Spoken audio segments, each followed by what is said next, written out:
let me make sure that you understand I'm not here representing the NRA. I'm not even a member. Okay? Secondly, I'd like to say that in your opening statements, you commented specifically on my testimony, saying that basically it had nothing to do with this issue. And I had to chuckle because then I noticed you had Mr. Brady up here, who was hit not with an assault weapon but with a .22 caliber revolver. So getting beyond that, I didn't grow up in a house with guns. I don't hunt. I personally abhor hunting. But I was given a gun by a friend when I was 21 to carry in my purse for self-defense, and I was taught how to use it. A couple of years ago, my parents and I went to a cafeteria in Texas on a bright sunny day. We weren't in a dark alley where we weren't supposed to be. And as you all know the story, this madman drove his truck through the window. And he began shooting. Well, immediately, my father and I got down on the floor and put the table up in front of us. And this guy kept shooting. And you're thinking, what could it be? Is it a robbery? That's the first thing that generally comes to mind. And he keeps shooting. It took me a good 45 seconds to realize that this man wasn't there to commit a robbery. He wasn't there for a hit. He was there to simply shoot as many people as he possibly could. Now, I'd like to make something clear. I hear all this talk about how many bullets can go in a clip. I've been there. I can tell you it doesn't matter. It takes 1 second to switch out a clip. You can have 1 bullet or 100 bullets. It doesn't matter, guys. I've been there. He goes, dump, dump, just like that. That's not enough time to rush a man. I promise you. When I finally realized what was occurring, I thought, I got him. And I reached for my purse. He was maybe 12 feet away. Is it possible my gun could have jammed? Sure. Is it possible I could have missed? Sure. But I can tell you I've hit much smaller targets at much greater distances.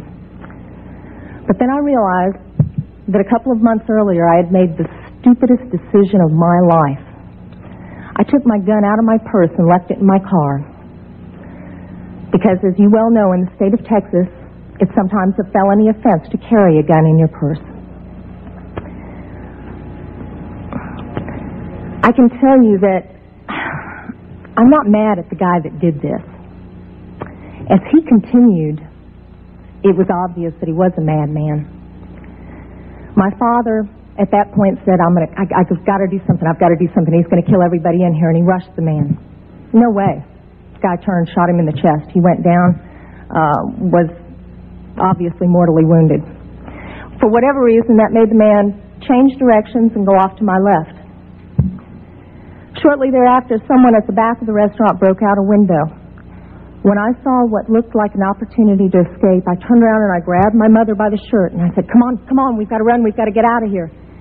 And then my feet grew wings and I was out the back window. As soon as I got out, I realized that my mother had not followed me out. And as I learned from the police officers, she had crawled over to where my father was and cradled him until the guy got back around to her, put the gun to her head. She looked up at him, put her head down, and he pulled the trigger. My parents had just had their 47th wedding anniversary.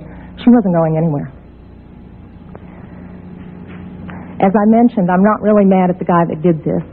And I'm certainly not mad at the guns that did this. They didn't walk in there by themselves and pull their own triggers. The guy that did it was a lunatic. That's like being mad at a rabid dog. I'm mad at my legislators for legislating me out of the right to protect myself and my family. I would much rather be sitting in jail with a felony offense on my head and have my parents alive. As far as these so-called assault weapons, you say that they don't have any defense use. You tell that to the guy that I saw on a videotape of the LA riots, standing up on his rooftop, protecting his property and his life from an entire mob with one of these so-called assault weapons. Tell me that he didn't have a legitimate self-defense use. Just one final statement.